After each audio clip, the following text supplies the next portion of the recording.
Et si je vous disais que vos rituels pour attirer l'argent ne fonctionnent pas, parce que vous faites une erreur invisible? Une erreur que presque tout le monde commet, et qui, au lieu d'attirer l'abondance, bloque complètement le flot d'énergie. Dans cette vidéo, nous allons dévoiler les raisons cachées pour lesquelles vos rituels n'aboutissent pas, et surtout, comment y remédier.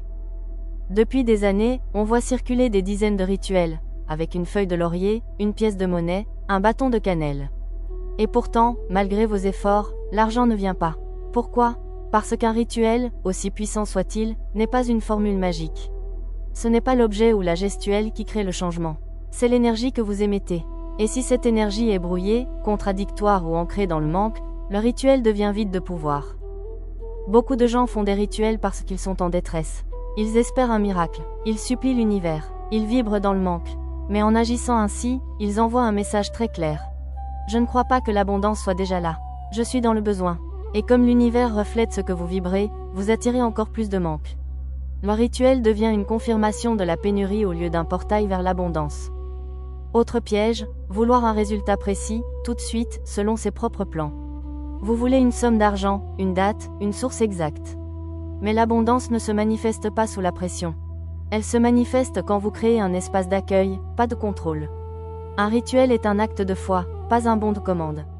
Quand vous vous attachez trop au comment et au quand, vous fermez les portes du comment magique de l'univers. Un rituel sans alignement, c'est comme semer une graine dans du béton. L'alignement, c'est avoir une pensée claire, une émotion juste. Et une action en cohérence. C'est ça, le véritable terreau de l'abondance. Avant de faire un rituel, demandez-vous, est-ce que je me sens déjà abondant intérieurement? Parce que si votre réponse est non, commencez par vous réaligner. Le rituel viendra après. Voici 3 conseils concrets pour que vos prochains rituels fonctionnent. Faites-le dans un état de gratitude, pas de manque. Visualisez que vous avez déjà reçu. Choisissez un moment énergétique fort.